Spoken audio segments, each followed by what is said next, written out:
guess you can start a second.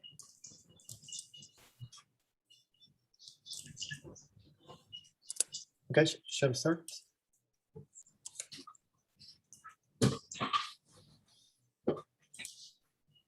Okay, hello everyone. I welcome you again to the online course on East Caucasian languages, organized by the Linguistic Convergence Laboratory at the HSE University in Moscow. There's some noise. Okay.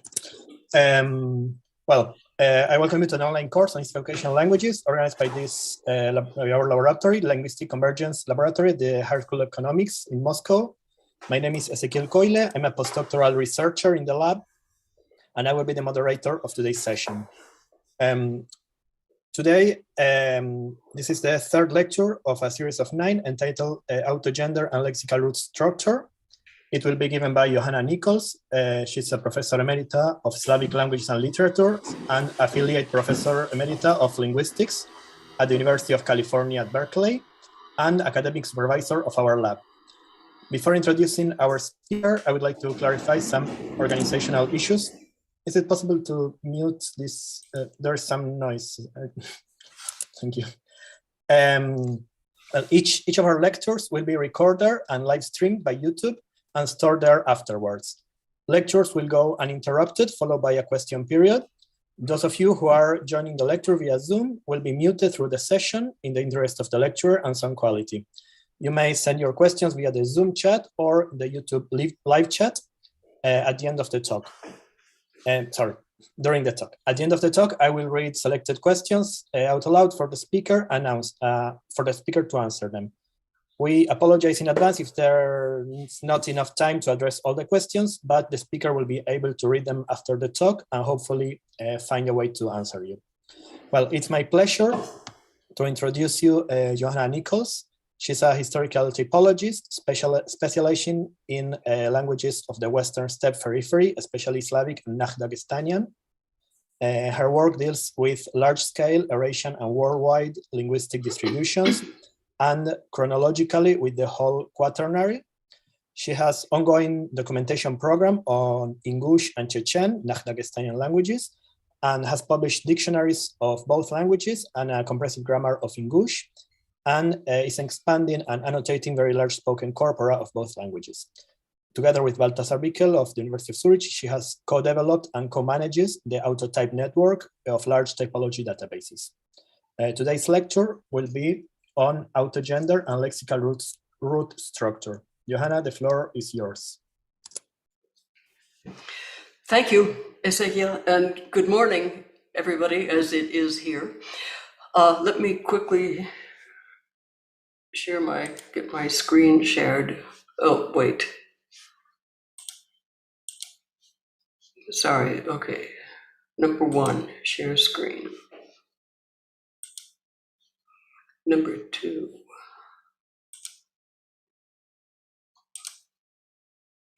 Okay, can everybody now see a screen? Okay, good. Notice that I've added a subtitle here. It's not just autogender and root structure, it's a Dagestanian quirk. You probably are wondering what is meant by autogender. You'll find out shortly. So what do I mean by a quirk? It is, in this case, a well-entrenched, cross-linguistically rare and fairly complex idiosyncrasy. That's a good definition of something that is unlikely to arise spontaneously and can therefore be a good diagnostic criterion in historical comparison and a good way to characterize the language family. So what's autogender? Ordinarily, cross-linguistically, gender is covert on the noun that carries gender, and it's marked overtly in that noun's agreement with other words in the sentence. But there are a few languages or language families where gender actually shows up overtly on the gender-bearing noun itself. Bantu languages are famous examples of this, and I'm sure everybody has seen those. Fula and its sisters, a different branch or maybe whole family in West Africa, is another such. There are a number of languages in Northern Australia that have this characteristic. So that's autogender, gender marking on the noun itself. And furthermore, importantly, it uses the same or mostly the same markers as agreement gender uses. So I'm going to use those terms, autogender for the one that's on the noun, agreement gender for the one that is by indexation on other words in the sentence. These notions, but not these terms, are to be found in important publications by Greve Corbett. Okay, here's a well-known example of autogender from a Bantu language. We have two phrases, one meaning pretty girl, singular, and one meaning pretty girls, plural. Girl carries gender class 1. These are, by the way, more often called concord classes or simply classes in Bantu linguistics. And here is a prefix on the word girl, which marks its gender class 1. Here is the modifier in this noun phrase, pretty, and it carries agreement gender of gender class 1.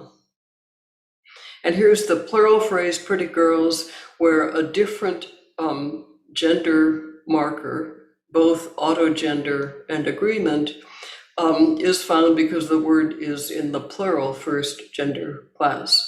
So it demands plural first gender class, autogender and agreement on the modifier. So that's the basic idea. The gender-bearing noun itself carries a gender marker, which is overt, in other words.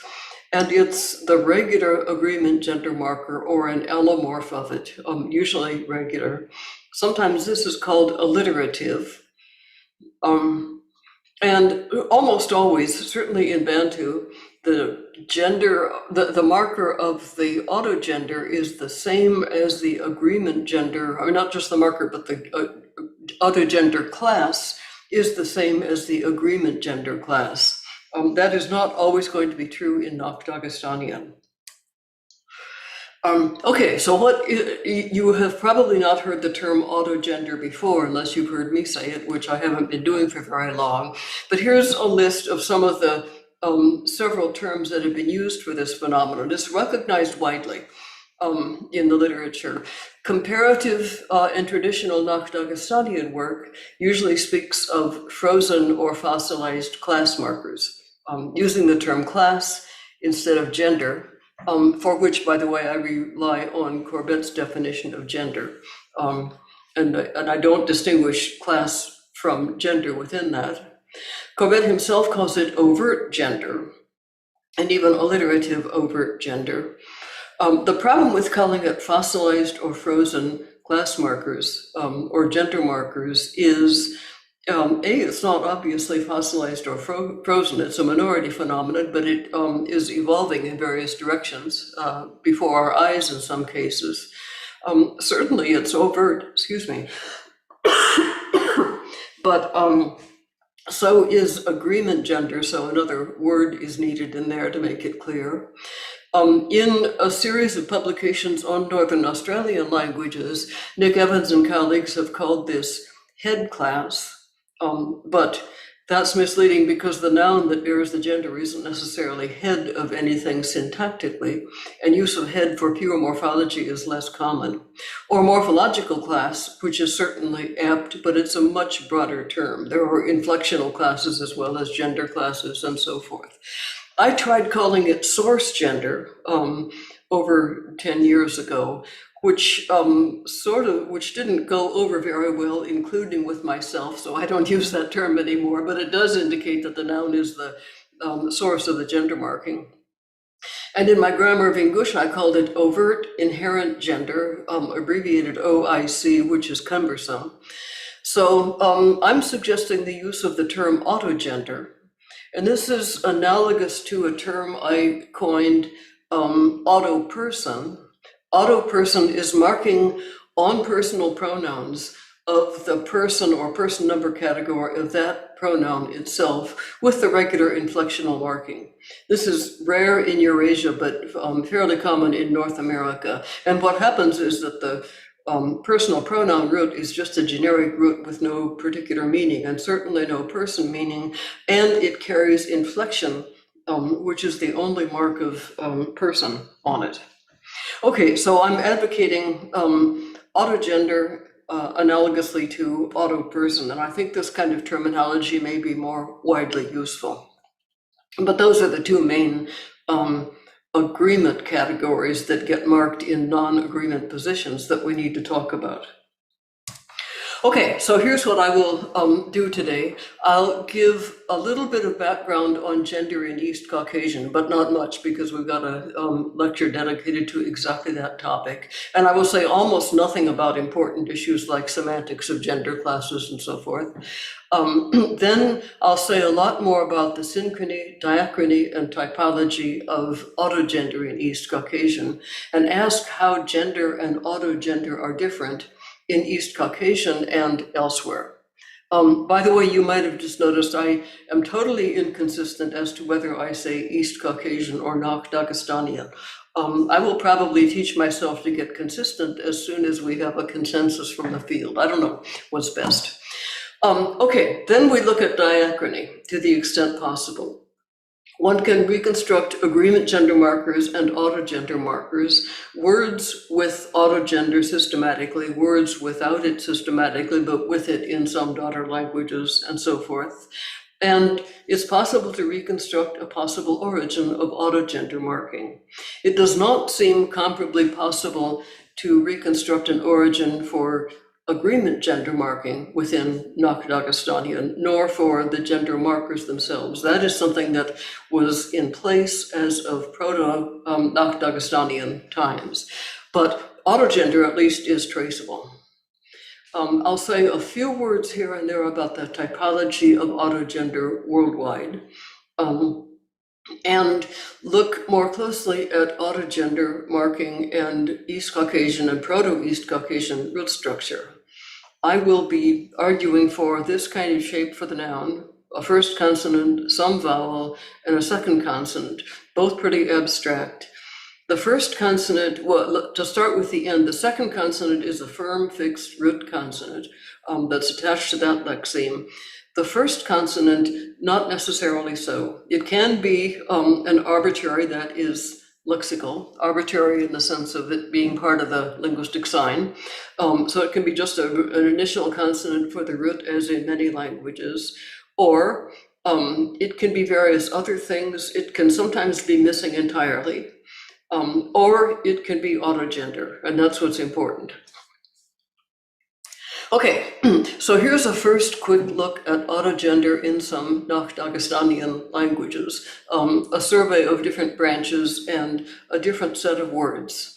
So here's the word for sun, which begins with an M in Ingush and B in Avar. That is not a regular phonological correspondence, nor is the alternation of M and B regular in Ingush. It is in Avar under different circumstances, but the root itself has to be nasal, and this one is not. B's in two other branches, no B and no M in Lesgi, and also, let's see, yeah, and none in Hinalug either. The correspondence of L and R, and probably N here, is, if not really regular, at least fairly common for resonance before second consonants of roots. So that's what we're looking at. M to B and of course to 0 is not a regular correspondence. Here's the word for moon with something similar, but it's got a B in Ingush and an M in Avar, reversing these two. B's in Lak and Dargic, reflex of the B, and that's regular enough in Lesgi, and likewise in Hinalug.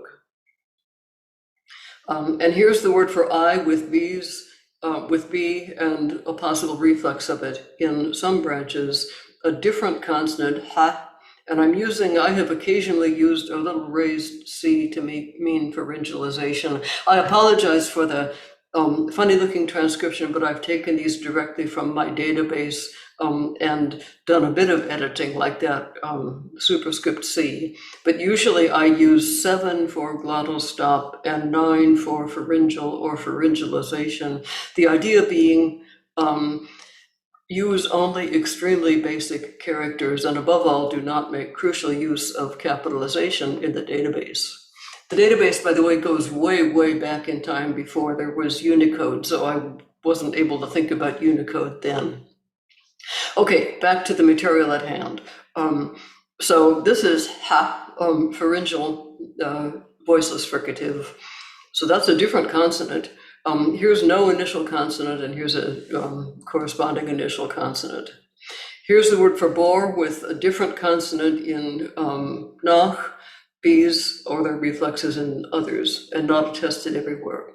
The word for nettle has an N in some words where it's the gender class marked by R and D and so forth, dentals, and an M in others where it belongs to the gender class marked by labials. So the gender of the word seems to have changed itself, and the form of the initial consonant changes accordingly. And here's louse, which has a different distribution of the same kind of reflexes. And finally, here's the word for ram, which has only the second consonant, which has no initial consonant, no prefix, no autogender, no nothing in any branch of the family. That looks more typical worldwide, but be it noted, noun roots with only one consonant in them are not very frequent in Dagestanian. So that's what the data looks like. In blue, I have highlighted, marked all the words that do not have autogender, or you do not have autogender of the class that is the majority in these, although arguably that may be autogender.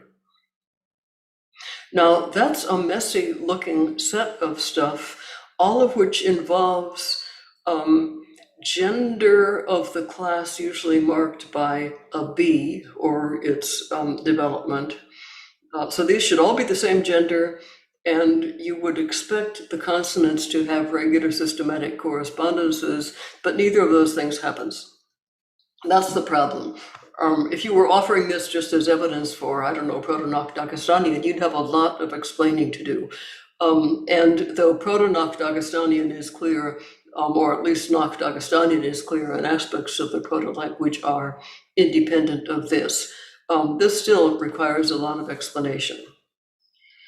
So here goes with some explanation. First, a few basic words about agreement gender in Dagestanian. This is probably familiar to everyone.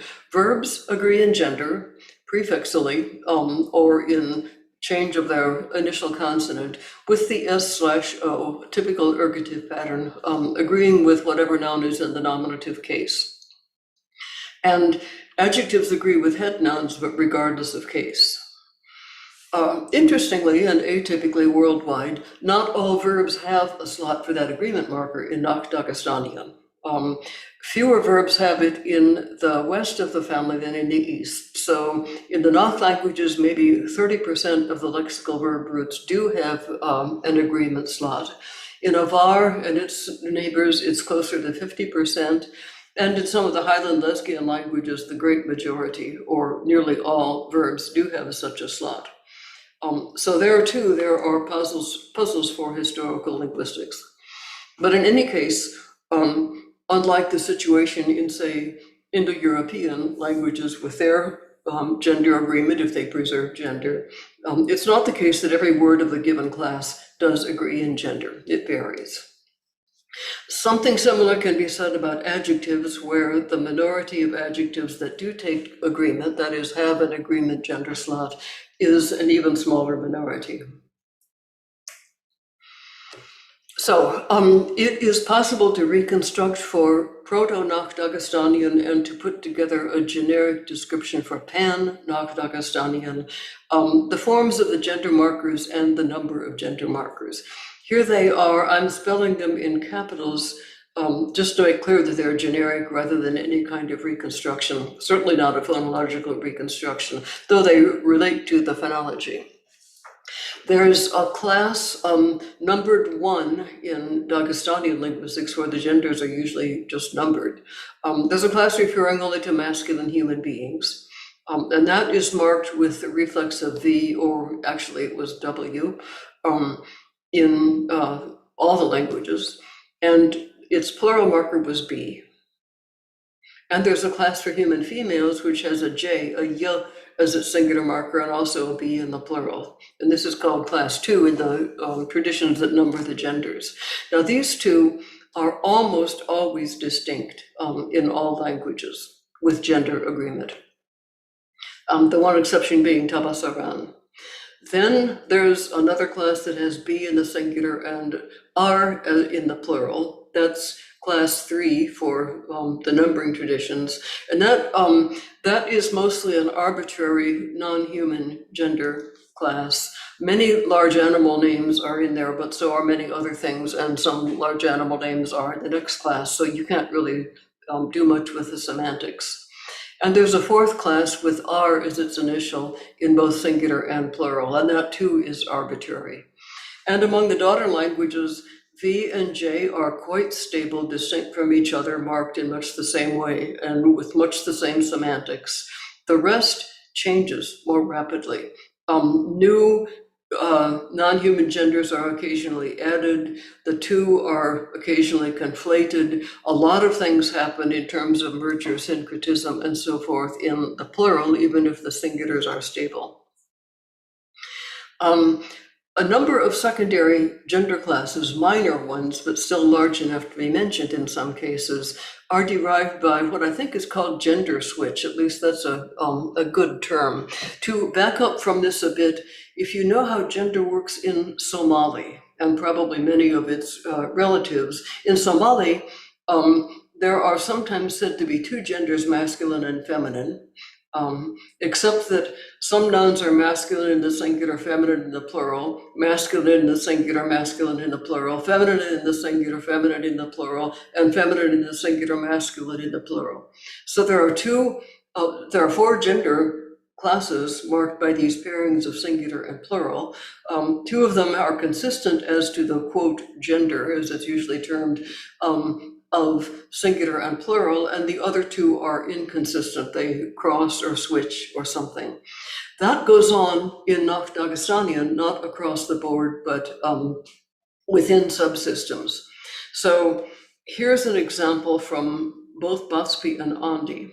In Andi, it's a larger class. In Baspi, it's a minor class, where there's B in the singular, but not B in the plural, but J in the plural. Versus in Nach, the other Nach languages, B in the singular and B in the plural is apparently formed by extending the plural of the human nouns to at least this class of non-human nouns. I myself am not sure exactly what to really reconstruct as the plural marker for those 2 classes, but I've put what I think is the usual view of these things. And there are various other kinds of realignments and mergers and that sort of thing to either reduce the number of gender distinctions made in the plural or make them predictable in one way or another. Importantly, no new markers seem to be innovated anywhere, unless, of course, some allophone takes over as some allomorph takes over as the default marking, but that's a very different procedure. Nobody ever seems to just pick up and plug in a whole new gender marker, creating a new gender class in that way. That important generalization was first pointed out by Misha Alexeyev some years ago. So the only innovations that we seem to get diachronically are mergers, that is to say, syncretisms made systematic, or splits of gender classes in 2 made by generalizing or extending the plural marker from one gender to a different one. So there's a lot of following of developments of gender marking in the family. In some, to a greater or lesser extent, a sentence in a Dagestani language with gender agreement tends to have more than one token of agreement. with something. So here is, she was buying apples for father here in two different sentences from Chadakolo Avar from Sasha Kiebrick's description. They both have an ergative pronoun as the A, she was buying apples. Then here an adverb for father in the dative case, that's the G or R argument. An apple, a T, the direct object, and in the nominative case, a particle, and the lexical word for by followed by a TAM auxiliary. And here we get here father and buying was, as it were, agreeing in gender with apple. She does not agree in gender. It is J gender, not lexically, but by reference, because she is feminine. So that's the standard ergative construction with ergative A, nominative O, and so forth. But there is the well-known bi-absolutive or bi-nominative construction in Dagestanian, where the A is nominative, so is the O. And here, this makes for changes in the agreement. Here, only the indirect object and the lexical part of the auxiliary formed verb are agree in gender with apple. She, belonging to another gender, triggers agreement in the adverb and in the auxiliary. That's well known and well described elsewhere. My only point here is in both of those varieties of sentence construction, you get multiple agreement of different words with the subject and or the object depending on the construction. So that's multiple agreement, and that sort of thing is exuberantly elaborate in Bantu languages, if you've seen examples of those, where much longer sentences with many more words, all of them agreeing with something. Okay, another point about the synchrony of gender is that it's hard to distinguish autogender from accidental homophony or coincidence of the initial consonant of the root with the gender category. So here's a frequency table for Ingush noun roots that I did. Here across the top are the genders of the noun roots. And down here are the initial consonants. Words of J gender with initial J are actually a small minority of the total lexicon. Words of D gender with initial D, bold-faced here, are the majority. And words of B gender with initial B, also a majority.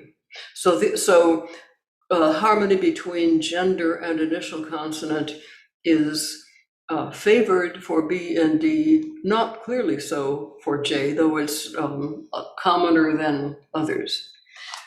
B in general is the most frequent of the initial consonants across all lexemes.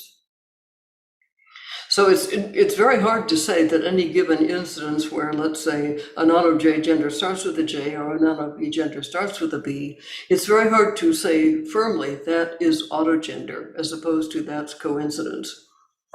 There may never be a firm answer to that question. That's part of what drives the evolution of autogender. Okay, in some languages, synchronically, there's good evidence for saying autogender can be derivational. It varies depending on the gender of the noun. So I think all the languages have pairs like brother and sister and a few other sets of kin terms where autogender echoes the gender and seems to serve to derive one from the other or both from a single root or something.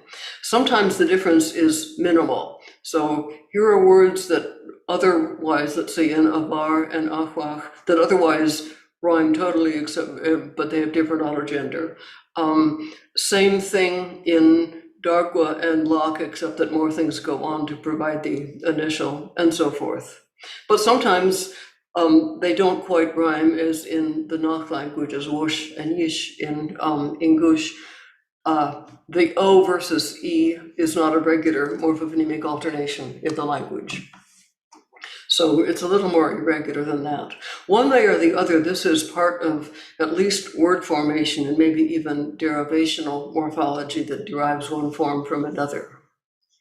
There are a few triads in Itzaridagwa and some others where there's a masculine form meaning brother, a feminine meaning sister, and a plural meaning kin in general. Sorry, that's this line. Likewise, owner, male, owner, female, and owners, proprietor, female proprietor, proprietors, and so forth. Here's an example from English that is less regular semantically, but the word for bottom of a vessel or a vase or something has B autogender. The word for basis, essence, foundation, figuratively the bottom, has D. That's mostly a verbal, a compound verb first element. And the word for back or rear, more generally of any object or a body, has J autogender. Okay, there are some examples that we might even want to call inflectional. At least a few words where the head noun actively in the syntax agrees with its possessor or object or something in gender.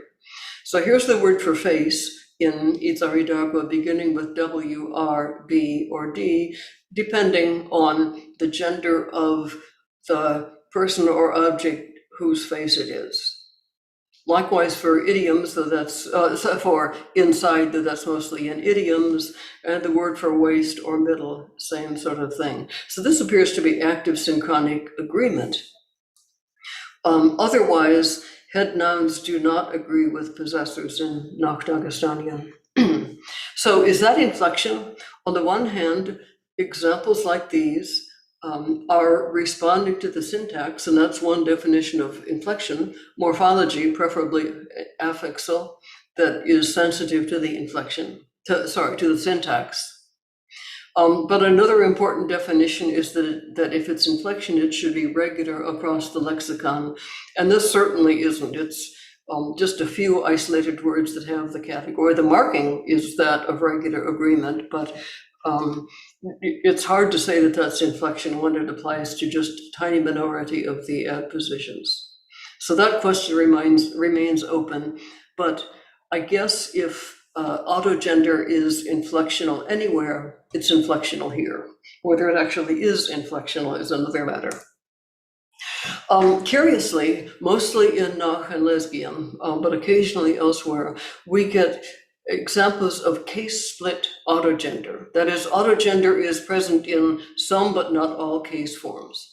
In English, the way it always works is it's present in the nominative, not in other forms for which I've given you the ergative here, but that goes for all the oblique forms. So in English, here are four nouns that start with a J and belong to J gender in the singular, in the nominative, and they lose that. They lack that A in the oblique cases, and furthermore have vowel ablaut. In Lesky, there are a number of words that have, what did I do here? The alignment is not right. This should be yis in this column, sa or yissa in this column, and the gloss year over here. Anyhow, these first three have the same structure. Optional y first syllable in the oblique forms, obligatory in the nominative. And that does not always necessarily echo agreement gender, but it seems to be standard for autogender marking, in Lesky. Be it noted, Lesky is one of the few languages that has lost gender agreement entirely, but this is preserved in fossilized form. Here's the octogender described.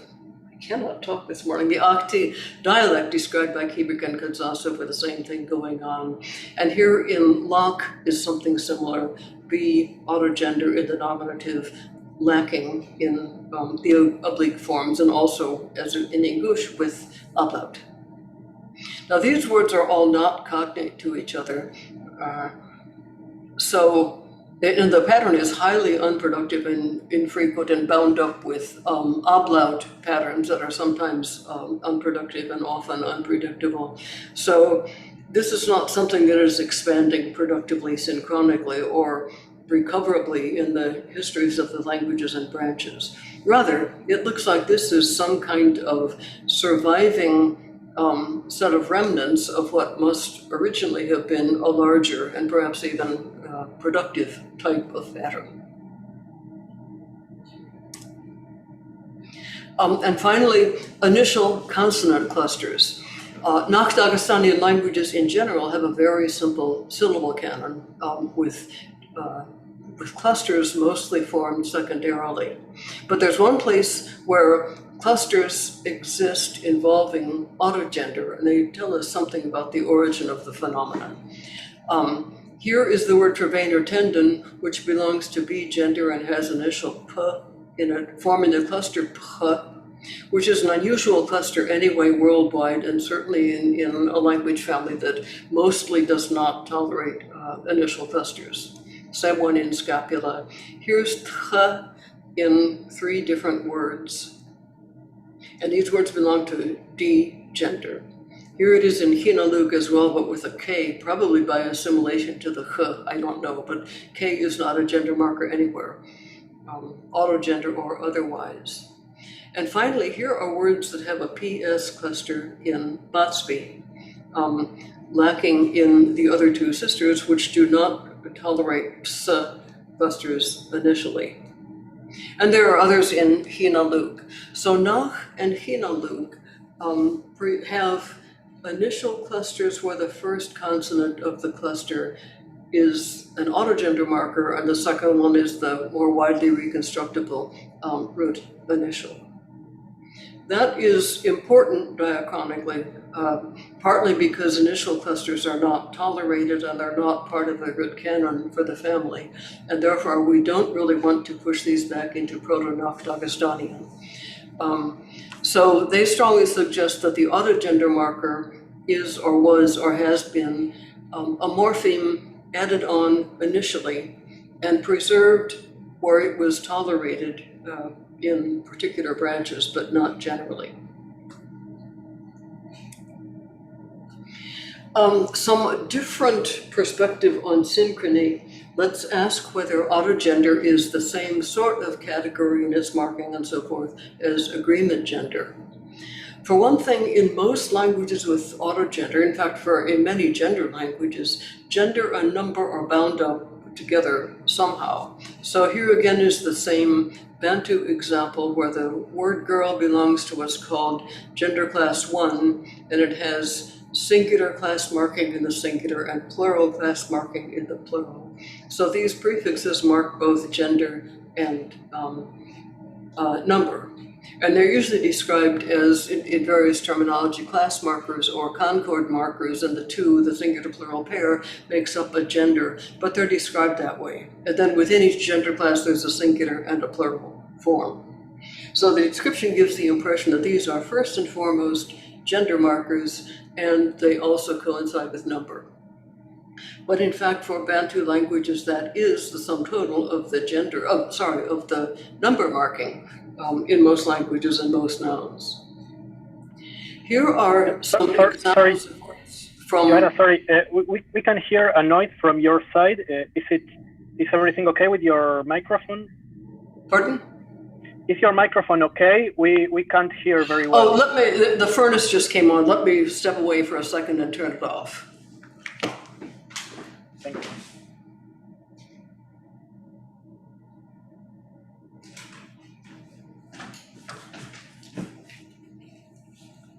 Sorry for the interruption.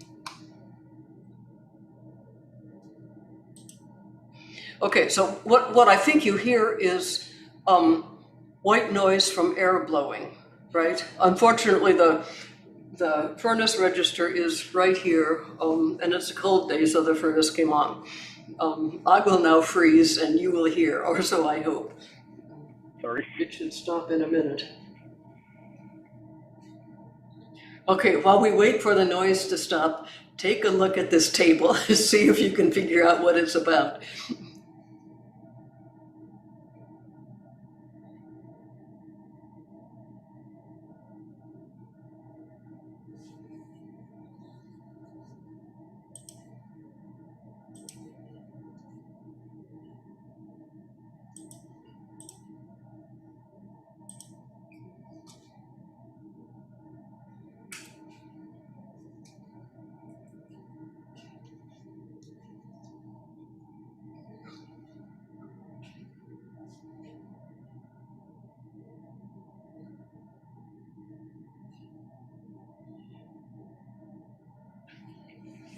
Thank you.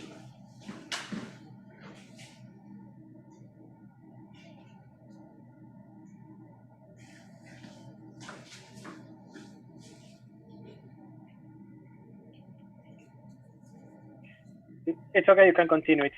I'm not sure there's anything I could do to the microphone. I don't have time to run out and buy a separate one. I'm just using the computer microphone. Maybe I can, I don't even know where it's located. Don't worry, we can hear. Don't worry, it's I'm okay. sure you can see what goes on here, right? Singular, plural, I hope that's audible. And it's markers which are in some cases cognate to what you just saw in Luganda, and in some cases different, but always there's a singular and a plural form with prefixes. The important thing is this language has lost gender agreement entirely, as some Bantu languages do, but when they lose gender agreement, they preserve the markers, and the markers are now left self-standing, stranded alone as the only plural, singular plural markers in the family. So that's the respect in which gender and number marking are closely bound up, including in autogender, which changes to reflect number.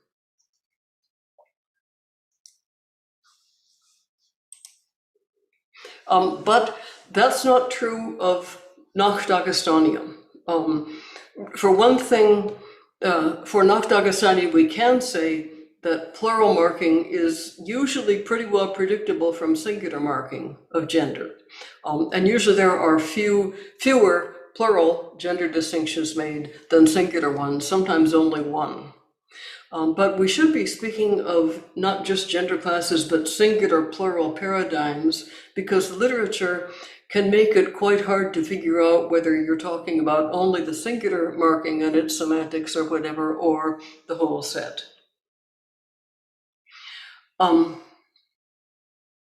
Yeah, so here are examples of the gender categorizations from Bhatsby and from Avar.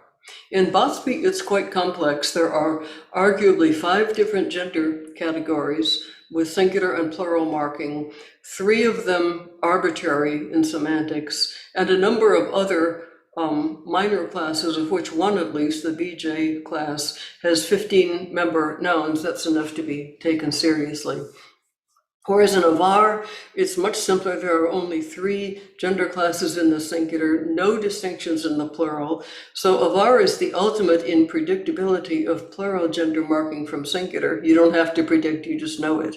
Whereas for Ingush, Bhatsby, though that's true of Ingush and Chechen as well, these minor classes make it harder to predict.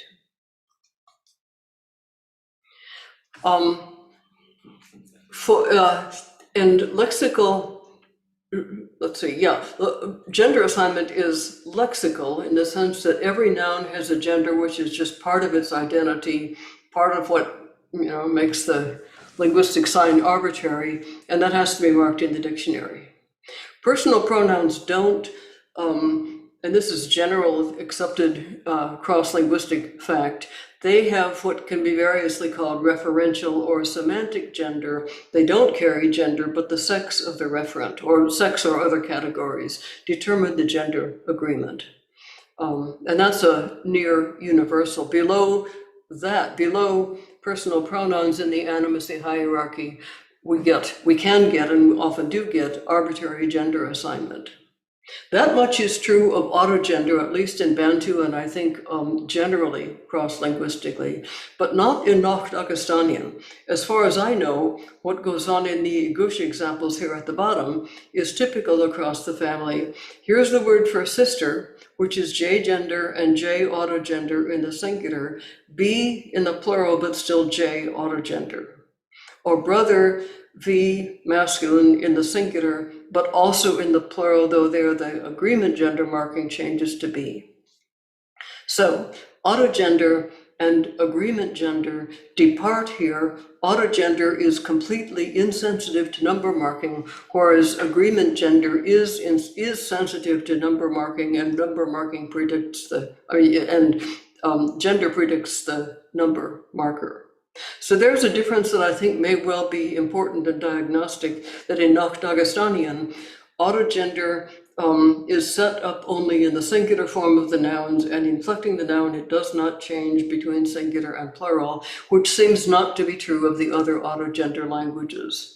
But I don't always know that for singulars and plurals in Dagestanian. It's not usually discussed when pairs like brother and sister are mentioned.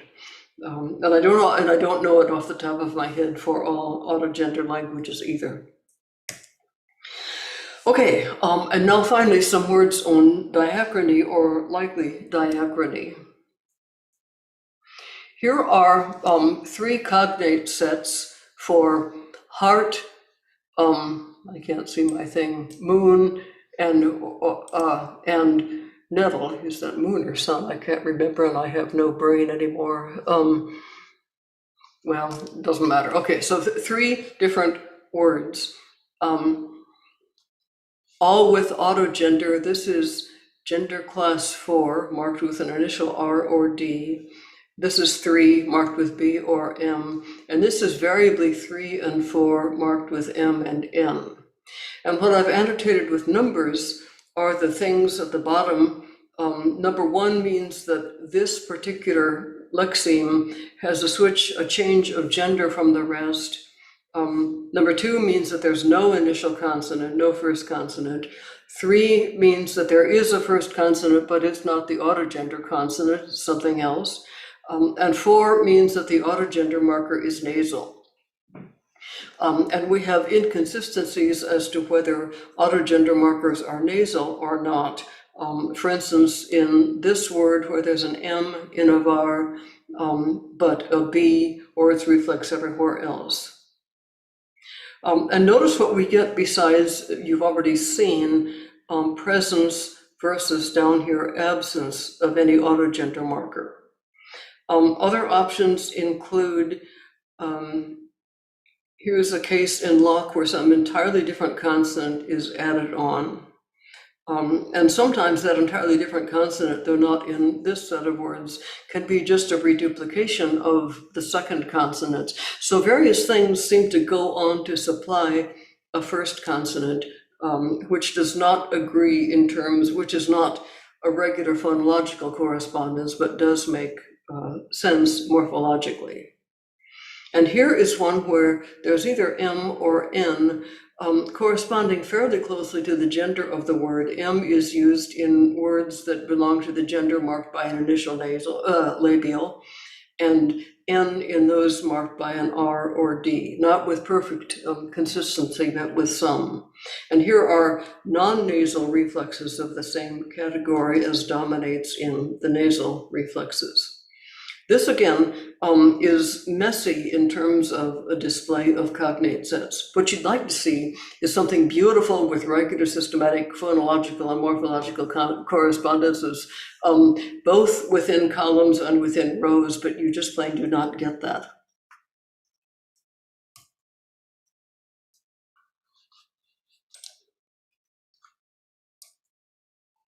Come on.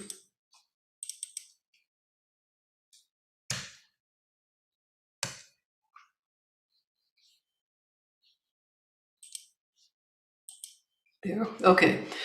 So how do we reconstruct for any given word what its original autogender was? Looking back at a set like this, we have to think through it and decide which of the attested sets of reflexes, dental or labial, is original and which is secondary. Just by counting frequencies and looking at other paradigmatic things that go on, I've come up with a few of what I call diaconic attractors, that is, states or shapes or forms that a language or a word or a morpheme is likely to move into or toward, then out of or away from. So there seems to be, generally in Dagestanian, a stronger tendency to turn non-nasals into nasals than vice versa. This goes for only purely morphological looking changes. Of course, there's assimilation and denasalization in clusters and so forth. That's a very different matter. And there seems to be a tendency to turn D or R gender into B gender more often than the contrary. And also B-gender is very often the most frequent of the non-human genders in the lexicon.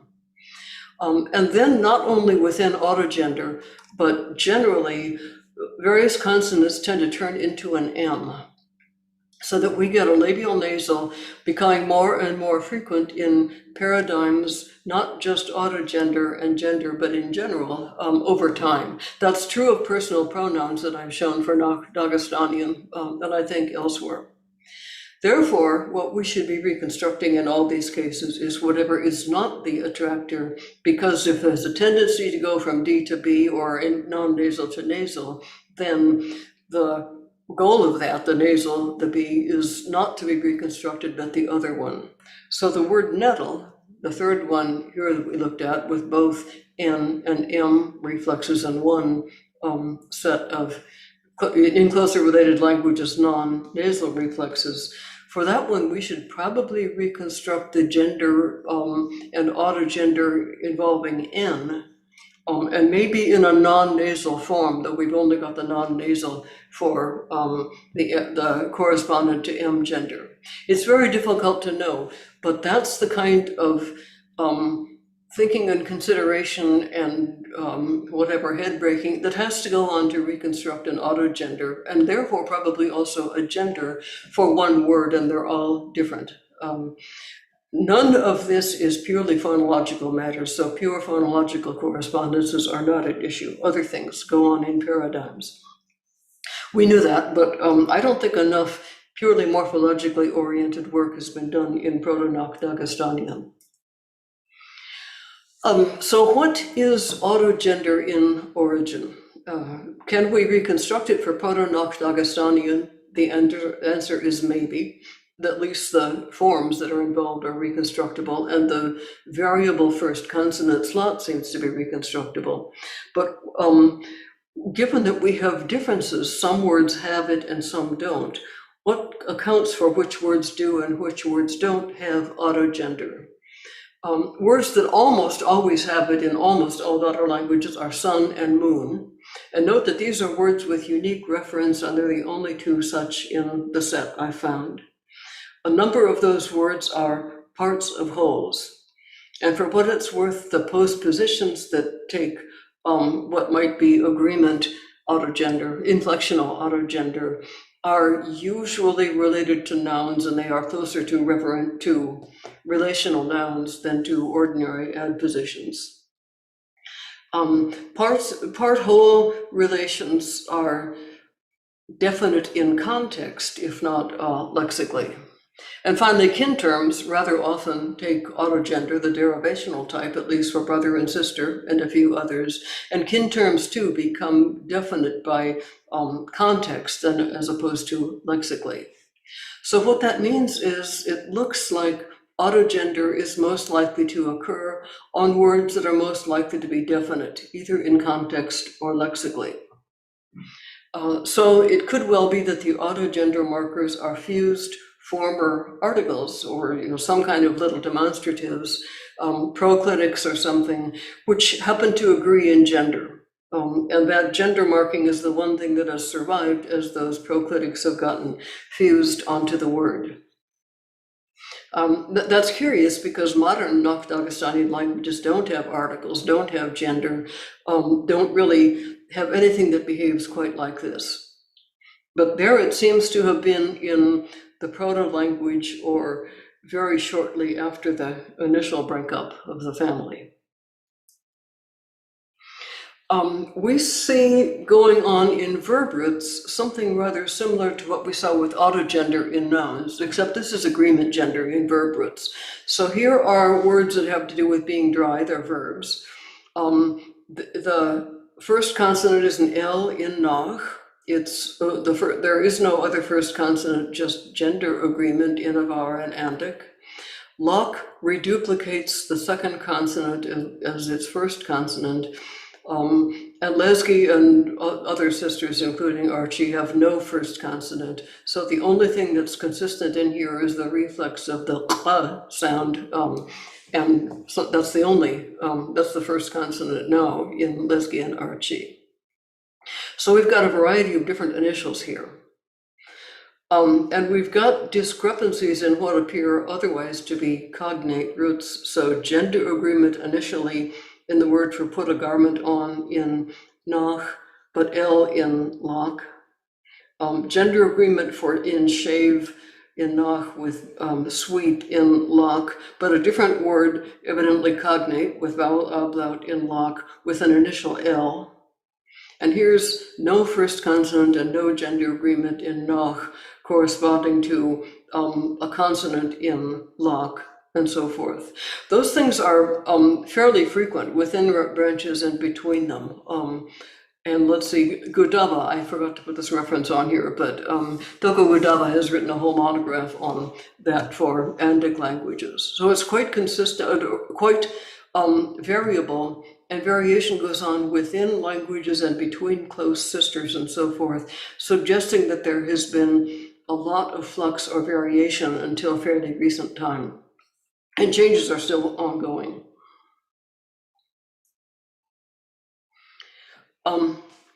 So what you just saw is variation in the first consonant between gender, other consonant, reduplication, and nothing in verb roots. And here we see the same thing in, we've seen throughout this presentation, in noun roots. There can be a first consonant, which is a fixed consonant by itself, an autogender consonant, no consonant, and various other things. So autogender fits into the same slot as various other consonant elements.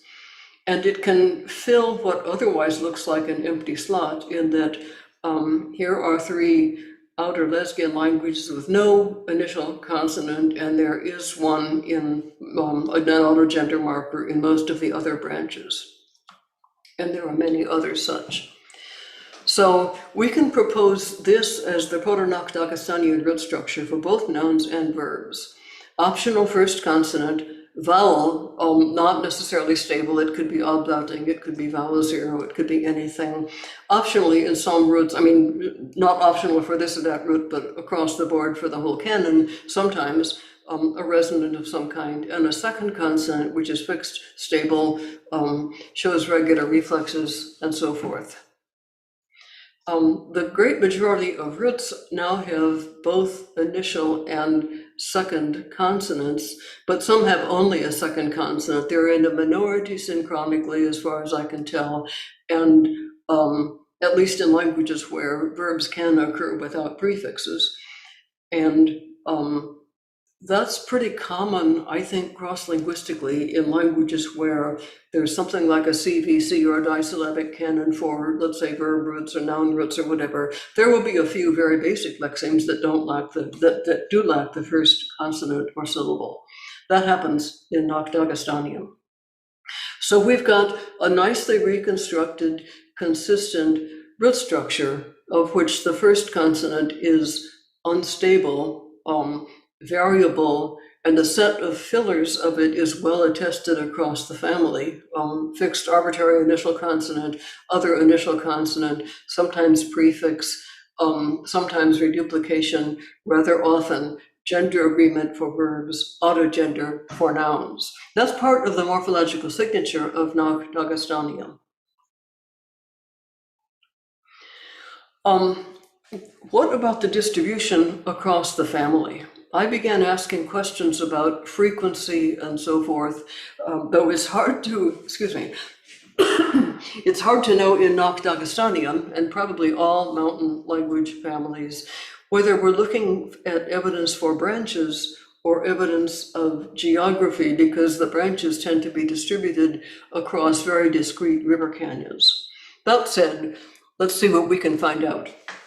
Here is a table of the percentage of the nouns that I looked at that do have autogender, branch by branch. So here are the branches going from west, nach, to east, Lesbian.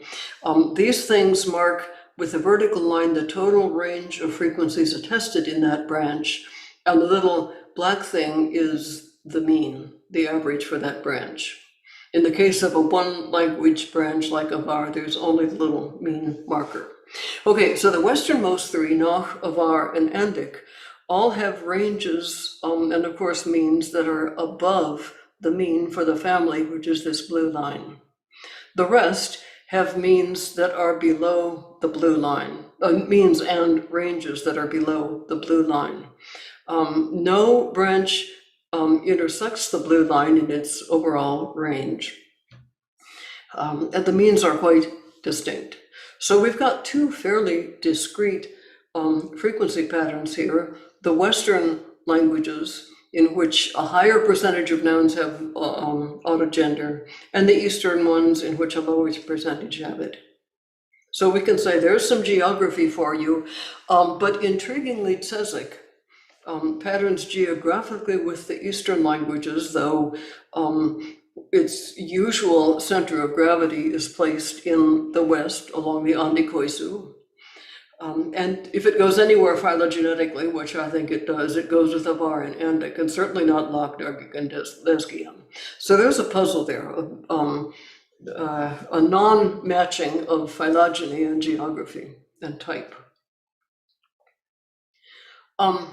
Then I did neighbor net clusters to see what languages cluster with each other. This is language by language and word by word. Do they or do they not both have autogender or both lack it? And what this gives you is for something with only 45 words being compared, because that's how many good examples I have of autogender, for only 45 edema, we get something that is actually a pretty good reflection of what we think is the family tree. Nach is a very separate and discrete branch. That's a really good clade this is neighbornet diagrams. In neighbornet standards, this is a very good clade because it has a long, thin neck consisting of parallel lines marking innovations in that branch. Much the same for Dargic, though I don't have all the languages from the branch. And Lok joins up with Dargic ephemerally at the beginning, but then Dargi evolves separately. Lesgian is an identifiable cluster with the core languages actually forming a clade. Here's a set of parallel lines, but that clade, that set of lines is short and wide, so it's not anything like this good clade, but there it is. And then the three languages that we all know are separate geographically and probably phylogenetically. Udi, Hinalug, and Archie are outside of that clade, but they form the cluster, which is not a clade. Then, interestingly, there's an Avar Cesic clade with this longer but still too wide neck. And there's also, separately from that, an Avar Andic clade, not quite as good, shorter, and equally wide. But still, so we've got branches of the family well shown. Lesgian, perhaps unsurprisingly, is a cluster but not a clade. The rest form various clades. Avar Andic Cesic does not in itself form a clade. It's a big kind of loose cluster, but within it are the two main intersecting clades. And unsurprisingly, Nach and Dargic are the most discrete and the most separate. Here is a similar diagram tracking, oh wait, no, this is just a summary of things. Okay, that's what I just said. And here's the diagram tracking how many of these words, language by language, do versus do not share the same value, share a positive value for a nasal reflex in autogender. And this gives a less good but still quite recognizable diagram of the family tree, except for these two languages that are out of place.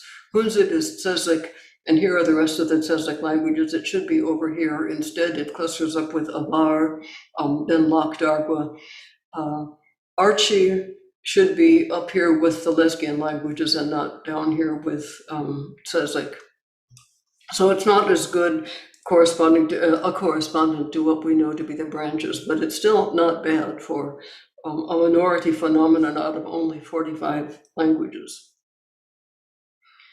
Okay, a few words about the material that lies behind those. I said there were 45 nouns, which do seem to show autogender in at least some words.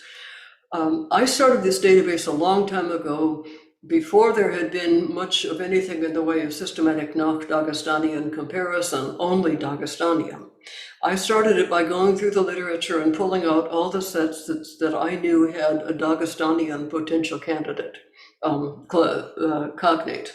So there's a strong bias toward sets that do have a Nach cognate in here, even though Nach languages have cognates to Dagestanian less oftener than Dagestanian branches have to each other. Then, just starting last year, I went through that and selected out all the sets that do seem to have evidence of autogender. That leaves 45.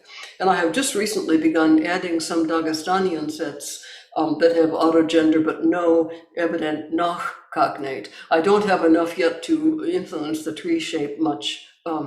So it still remains that there's a strong bias in this database toward sets that do have a cognate in Nach and sets that do have autogender. So what I've just shown you is neighbor net diagrams and frequency diagrams and so forth and remarks based on those databases which are not a good sample of the overall Nach Dagestanian lexicon, but are a good and valid sample for what I'm looking at. Okay, and then I coded every noun in every language for marking or non-marking of autogender according to these categories. There is autogender using the regular marker for agreement gender. Yes, but it has a nasal form. There's case split marking or something similar but not regular gender marking. Consonants in the roots, and so on and so forth, change of gender, no initial consonant. I coded up all of those possible developments for every noun in every language. And that's what's in the database. That plus the noun itself, the gloss, the agreement gender, the oblique and plural forms. That gives you the database, which is what's needed for this kind of work. So to conclude, we've taken a look at autogender, mostly in Nach Dagestanian, and seen that it intersects with number, but differently in Nach Dagestanian from elsewhere. In comparative terms, we can find autogender in all languages, including those that no longer have agreement gender. Though autogender nouns are a minority everywhere, and it's not the same set of nouns, and it looks to be a relic of a larger system. This all reminds me of what Oostendal said about strong verbs in Germanic. They're a minority, they lose members, they gain members, they're not the same minority in all the languages. Nonetheless, it's a firm part of the signature, synchronic and diachronic, of Germanic. Same thing for autogender, I'd say, in Nach Dagestanian. Diachronically, autogender is unproductive now, but it looks like examples of it have arisen sporadically from time to time, never systematically and across the board. There are also sporadic changes of autogender, as for gender itself, with definable attractors that languages are more likely to change to than from. I might note that autogender provides a wonderful wild card for long-range comparison, because you can always posit that something is a gender marker in another language, whether there's ever been gender there or not, or that some consonant is a former gender marker in a larger set of gender markers or whatever. All sorts of ways can be found to get around absence of good cognate or regular correspondences. But it seems to have arisen through cliticization or other attachment of articles or something like that, marking definiteness and also carrying gender. In its distribution, it cross-cuts phylogeny in its east-west distinction, where autogender is more frequent in the Western languages than in the East. Clustering of words for having or not having autogender gives you a structure that very nicely follows the major branch structure of the family tree, which is also a geographic map along the major river canyons. So it's hard to know if we're really looking here at phylogeny or at geography. And finally, the coding system that I used gives, I think, a very good synchronic descriptive classification for Nach Dagestanian nouns and languages. Thanks for your attention, and to all those of you who already speak Dagestanian languages, keep talking. We need this wonderful example of unusual things. And I see I've got comments in the chat. How about if I just go through the chat examples, or do people want to ask questions? Yeah, we will share, first, we thank you, Joanna, for your talk. We are going to share a screen now with all the questions. Just give me a moment. I'm having trouble following that. Can you say, who's speaking? Yeah. Ezekiel, is that you? Okay. Yes. Could you stop sharing the screen, and I will share the screen with the questions.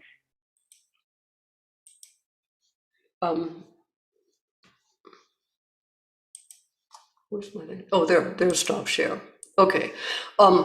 Okay. Right. So these are the questions in order of appearance. Okay, good. So I don't need this then. Yeah, okay, Spanish, Romance languages. Yeah, Spanish, if I understand what you're getting at, it's actually not unlike Russian or other Slavic languages. The final vowel of the word, or the final segment or whatever, marks gender rather closely. And that's true of the major declension classes in Romance and in Slavic. Yeah, but I think the crucial difference is this is marking of something else, singular plural, that happens to be sensitive to gender. I don't think it's first and foremost autogender marking. And it's part of another inflectional category or morpheme, whereas in Dagestanian it seems to be only autogender and nothing else. So I think there's a difference, though, when I go through and try to typologize languages cross-linguistically, I do count Romance and Spanish as having autogender in a broad sense, and then I go through and redefine it more strictly, and they don't have it. But yes, yes, indeed, Romance languages, all of Indo-European that preserves gender, in fact, let's see, not quite all, not modern Germanic, not French, but the rest of Romance, Slavic, if they preserve gender, then they've got something that is very much like autogender in their ending. Okay,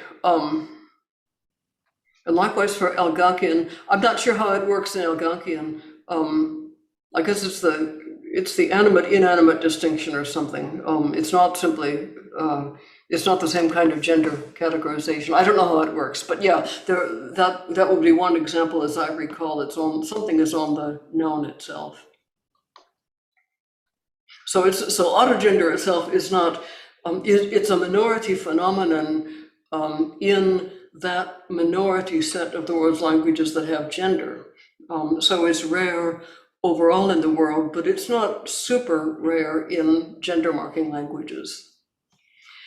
Okay, second question, the Bantu examples like declension classes, right? Yeah, that's declension classes. That they're sometimes described as singular plural, that is, as number declension classes. And unlike, let's say, case number gender declension classes in Indo-European, they mark only one thing in that view, number, singular plural, and the form of the number marking is sensitive to the gender of the noun. But it's also autogender because it is first and foremost, as you look at it, it first and foremost resembles gender, and it's the same marker for the most cases, most languages, most words, most genders, as agreement gender itself.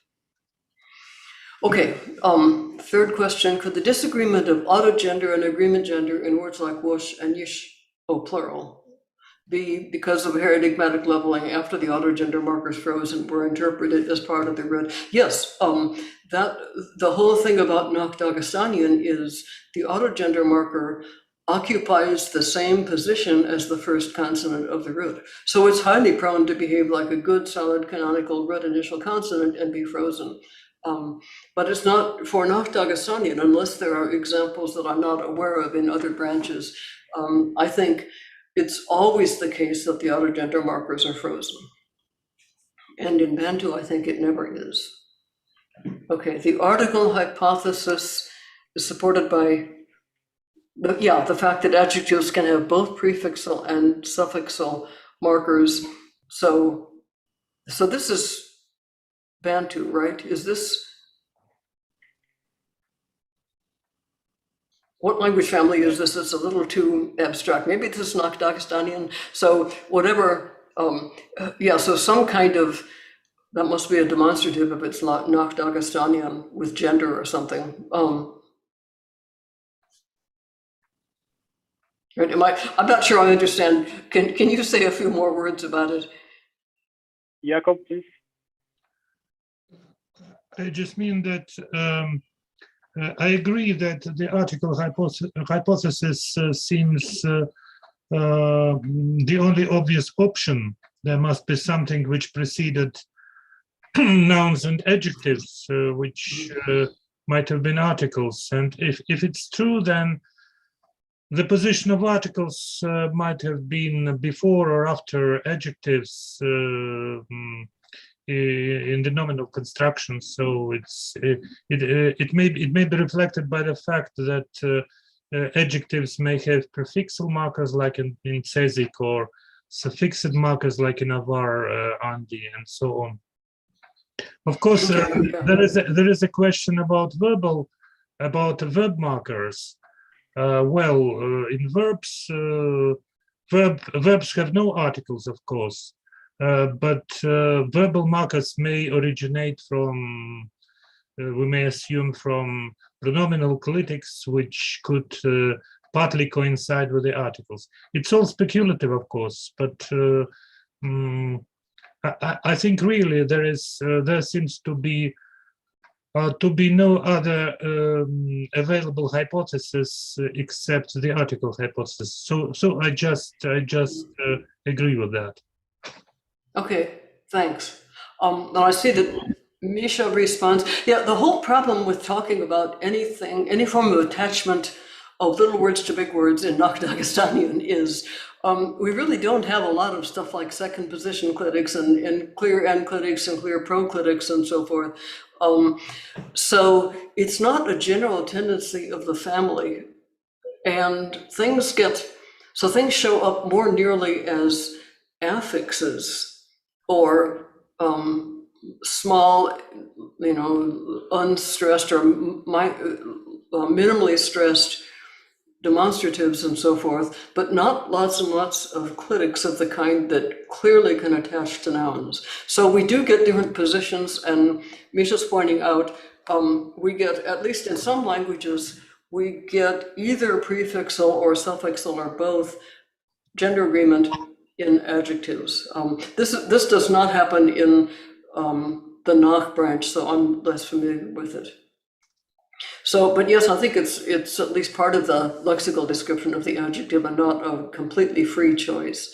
But articles, I don't know. I think articles go in various places, and also articles can be separate little particles. They can be clitics, they can be affixes, depending on the language. I think that article is not a very well-defined notion, really, morphologically. I mean, you can define the syntactic position it occupies in an NP or a DP a lot better than I think you can define the morphology cross-linguistically. So I don't know. And then finally, you can't just stick a gender agreement marker onto adjectives in a lot of languages. It's part of a larger morpheme marking other things.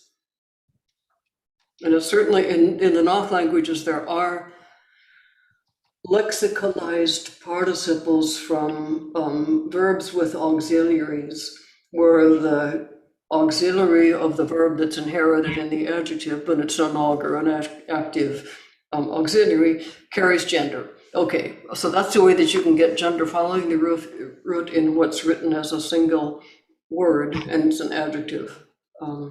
So there are cases like that, but simply attaching a prefix versus a suffix freely, as to fit the whatever prosody or metrics or something, doesn't seem to be usual in Dagestanian. Okay, it's all speculative. Given that the same markers appear on verbs, most likely they were pronominal clitics, therefore expected after the first stressed word, for instance, adjective in an NP. Well, this is a response to Misha, right? Prefix agreement in adjectives, however restricted, is obviously not an innovation. That's probably true. Yeah, I would agree with all of those statements, but I simply don't know because, again, this is attributives and so forth. These are all things that I can't say very much about because it's not the branch of the family that I work with especially closely. What I know is what I read and hear, and okay, I read this, yes, I don't know. But those are questions that specialists, that's second person plural out there, you specialists, I think, need to ask more cross-linguistically. I'm not sure. Nor am I sure that any of the marking on adjectives necessarily goes back as far in time as gender agreement on verbs. But I don't really know. Okay, Shalapriya. Are the new gender classes the subclasses with different agreement markers in Nach and other subfamilies characterized by semantics somehow? No, it's totally unpredictable. It's arbitrary. In general, descriptions, I think this goes without saying for language descriptions elsewhere. Descriptions of the semantics of gender classes strive to find some semantic basis for things. And I think they often manage to do that by pulling out some clump of words that have something in common semantically and asserting that that's the semantics of the gender class, and that catches on, and time goes on, and finally we end up with a kind of description we have for Bantu languages where there are a lot more exceptions than I usually paid attention to in descriptive work, as I understand it from what I read. So no, they're not really characterized by semantics in any useful way, nor are the other non-human gender classes really very well characterized by semantics in Nach Dagestanian. So for Indian Burushaski speakers, this is getting far from my expertise. Younger speakers are creating a new animal class. That could very well, yeah, we might note that wherever there are adjustments to a gender system, and I think that can probably be generalized beyond gender to morphology more generally. If you're looking for any condition seized on animacy, right? So animacy is very likely to show up as a condition, constraint, favoring features or something like that. So I'm not surprised to read this about Indian Burushaski. And actually, yeah, if you go back and look closely at work, and again, it's mostly Alexeyev who's pointed these things out, but I think they're fairly clear. You can actually also in Kubrick and Kodzasov's survey of noun inflection in Dagestanian, you can see that there are correlations between semantic things usually having to do with human and animate and the oblique and or plural extensions of nouns, which is a whole different thing. We don't consider those to be gender markers or number markers or animacy markers, but their distribution is sensitive to those things. This is reminding me of things about the form of the accusative in Russian and other Slavic languages. So, that kind of thing happens a lot. So I'm not surprised to read this about Burushaski, that anything like animate or human is very likely to be seized on by people who do whatever people do, apply analogy subconsciously in deciding how to inflect some word or something. Okay, is the adjective system of suffix classes in Kubachi a later innovation? I don't know myself. I don't even know if this is pan-Dargic, but anyhow, here's Kubachi with 3 different forms. I don't know. It certainly is not Proto-Noch-Dagestanian as far as we can tell. It's not Pan-Noch-Dagestanian. I imagine it's later. The suffix forms are ancient and are the regular morphological developments of the gender markers. When they got attached this way, I don't know. And also, actually, yeah, whether that's part of attributivizer marking or something else, I don't know either.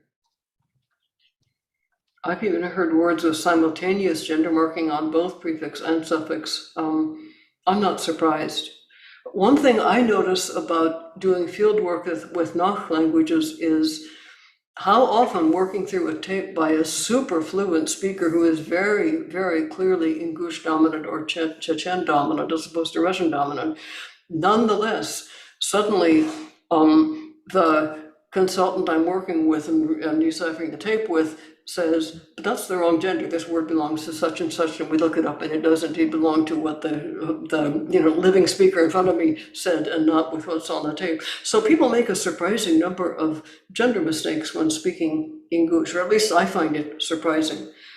It seems to me that the frequency of gender mistakes by super fluent speakers is higher than what we tolerate in Russian 1 classes in the Slavic department at UC Berkeley. It's way different. And you almost never hear native speakers of Russian make gender mistakes in speech, I don't think. I mean, maybe in complicated syntax, but so somehow languages vary with how well frozen gender classes are onto the lexical whatever description of nouns, and how well frozen gender markers are in position and various other things, morphophonemics, who knows? There's probably something to that difference, but it's hard to say what it is. No. But that said, about Ingush, there's really, once you look at the word with somebody or when somebody comments on it, nobody really fails to know the gender of a word in their native language. It's just that speakers and language, not so much speakers, languages vary with how tolerant they are. I don't know. So I can believe that about, this must be Kubachi as well, and that's definitely Kubachi. Okay, so how is that for failure to give good, solid, determinate answers to any of the questions?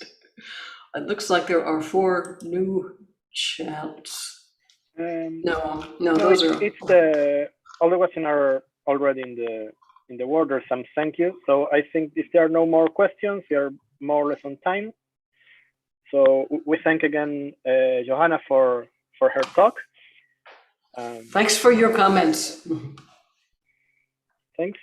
And we wait for you next week. It's Michelle Daniels' talk, the 1st of December.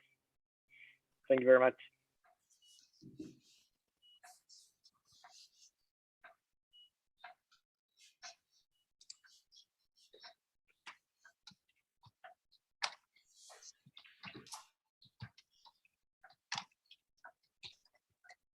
I don't know the etiquette, so I'm not going to sign out until you sign me off. Okay.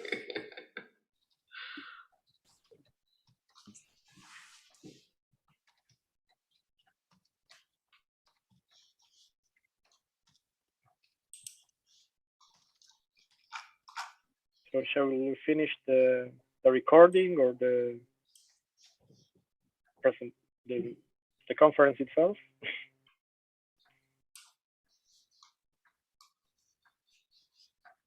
Я, мне кажется, достаточно дополнительно. Звук у нас выключен. Нет, сейчас.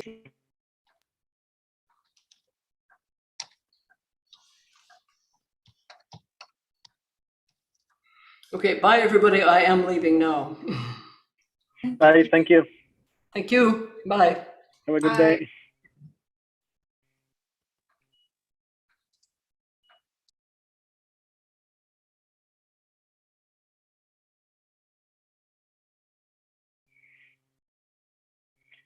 So you manage the recording, right?